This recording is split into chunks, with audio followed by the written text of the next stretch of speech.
Setelah sebelumnya mantan Wakil Gubernur Sumatera Selatan Mawardi Yahya menyatakan diri siap maju di Pilkada Sumsel sebagai bakal calon Gubernur Sumsel, kini mantan Bupati Empat Lawang Jonci Muhammad menyatakan siap maju di Pilkada Sumsel.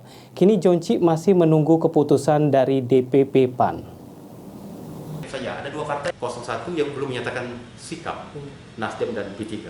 Artinya Jonci Muhammad, mantan Bupati Empat Lawang yang juga sekretaris dari DPW Partai Amanat Nasional Sumatera Selatan, menyatakan kesiapan dirinya maju sebagai bakal calon Gubernur Sumsel. Pernyataan tersebut disampaikan langsung oleh Jonci saat diwawancarai media di ruang praksi PAN DPRD Sumsel. Namun demikian, menurut Jonci, dirinya masih menunggu keputusan dari DPP PAN. Keinginan Jonci Muhammad maju sebagai bakal calon Gubernur Sumsel karena melihat potensi Sumsel yang kaya dengan sumber daya alam, sehingga perlu sentuhan yang baik untuk membawa Sumsel maju ke depannya. Yang begitu potensial, punya banyak sumber daya, itu perlu sentuhan tersendiri.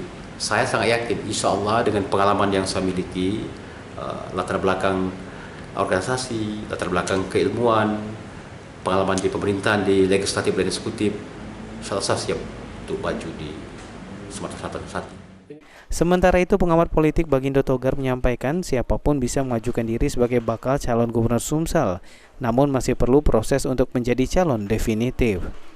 Calon ini mudah, siapa aja bisa untuk memposisikan diri sebagai bakal calon. Yang sulit itu ketika menjadi calon definitif itu perlu proses lagi. Nah itu yang berat. Yang lebih berat lagi ketika menjadi calon terpilih.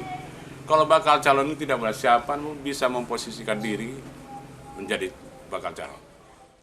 Sejauh ini untuk Pilkada Sumsel, sejumlah nama sudah santer ingin maju menjadi bakal calon gubernur maupun bakal calon wakil gubernur Sumsel periode 2024-2029. Dan kini partai politik masih menggodok nama-nama yang akan dimajukan guna bertarung di November mendatang.